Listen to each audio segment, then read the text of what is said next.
In this teeny tiny episode of Podcastification, I want to talk to you about the implications and best practices regarding smart speakers.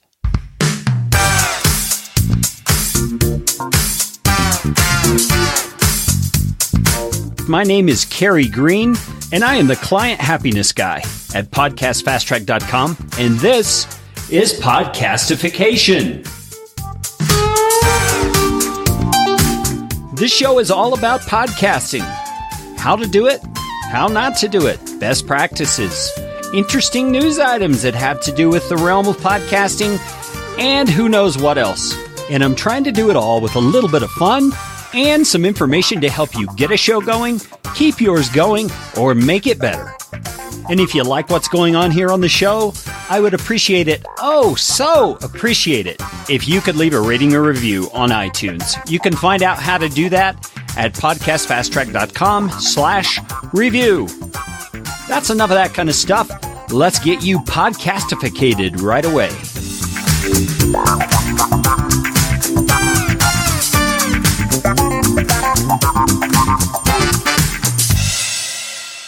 Okay, so we're talking about smart speakers. Do you even know what I mean when I talk about smart speakers? Smart speakers are like Alexa, or the Amazon Tap is like a mini version of the Alexa. It's really just a fancy Bluetooth speaker. We happen to have one of those that we were actually given through a drawing at a podcasting event that I was at a little while back. But that's all beside the point. We're talking about Amazon Alexa and Google Home and all of these smart speakers that are starting to come out. You see, they all are connected to the internet and they are able to play audio for you. You see, my wife uses our Amazon Tap quite often to play Spotify. That's what she likes.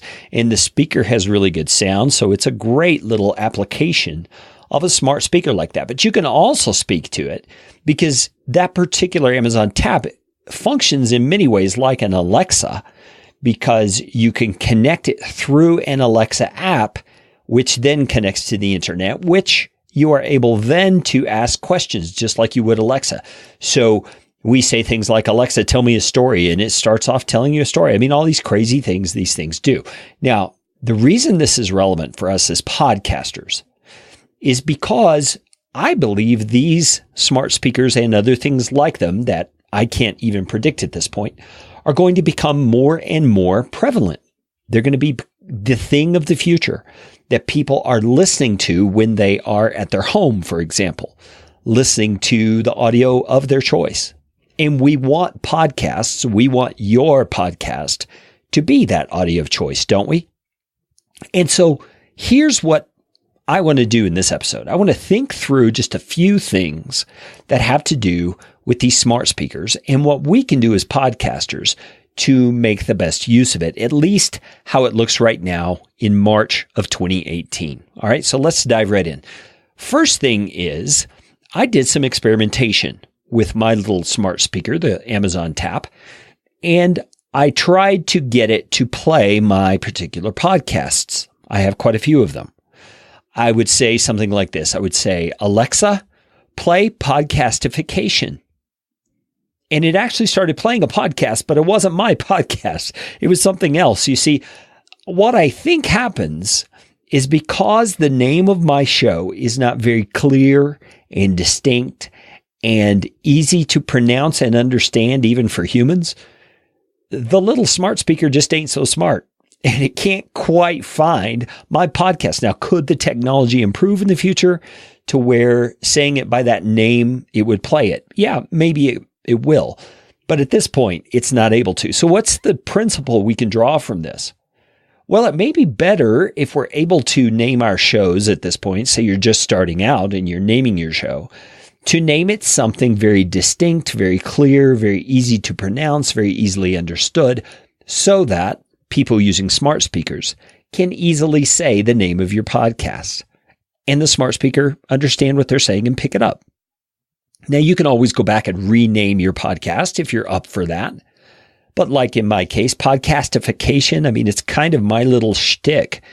And I'm probably just not going to rename it at this point. That's how people have come to know the show.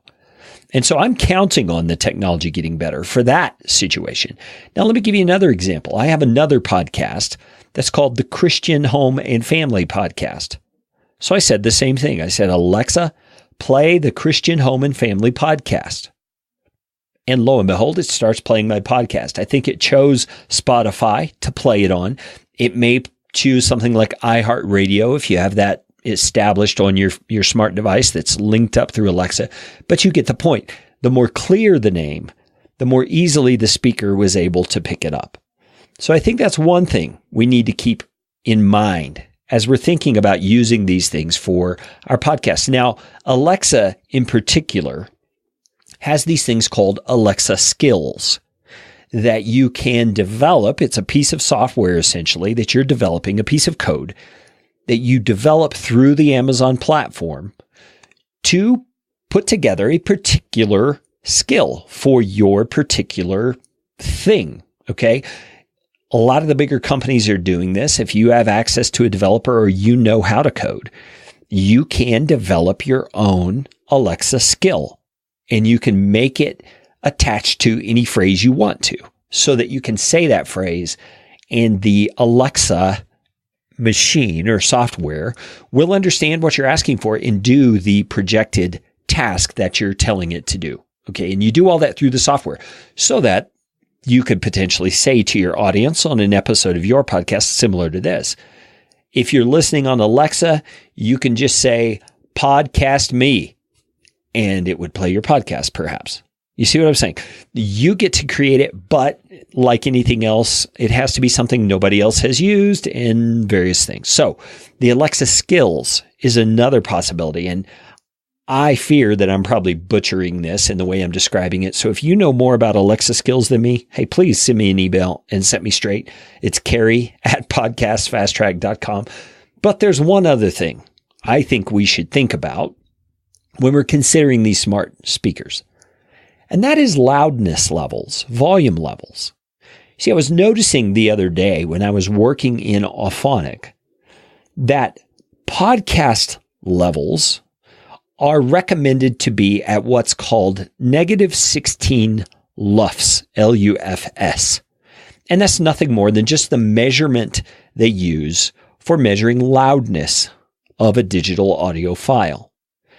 And podcasts are recommended to be at -16 LUFS. Well, I noticed there in Auphonic, there is another setting for Alexa, and its loudness level is -14 LUFS. So it's 2 points off. And that's actually in the louder direction. As the integers get smaller because they're negative numbers, it's actually getting louder. And so these smart devices are wanting, the developers of them are wanting us to submit audio for them that is louder. Now think through why that is. Well, you may have background noise going on in the room. You may have, someone calling to you. The speaker may be set on the other side of the room. And so they're wanting the initial audio file that's being drawn from to be louder just to begin with, so that it's easier to hear on those devices. That makes total sense to me. So if you're even aware of the loudness level of your podcast, you may want to consider adjusting to -14. And yes, -16 is still what's recommended for podcasts, but because smart speakers are becoming more and more prevalent throughout our society, -14 may be what we need to go to. I'm considering that seriously for all of my shows, including my client work, because we want to optimize things the very best we can. Those are just a couple of the issues surrounding smart speakers that I've been able to think about. What about you? Can you think of any things that we need to consider when it comes to these smart speakers that are going to be taking over the world? I don't know about that, but you know what I'm saying. And you also know what time it is. It's time for you to go and make it a podcastificating day.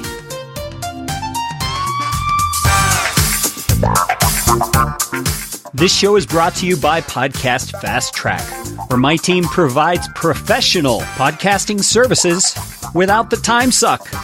Full production, editing, and show notes, all in one monthly subscription package. You can find out more at podcastfasttrack.com.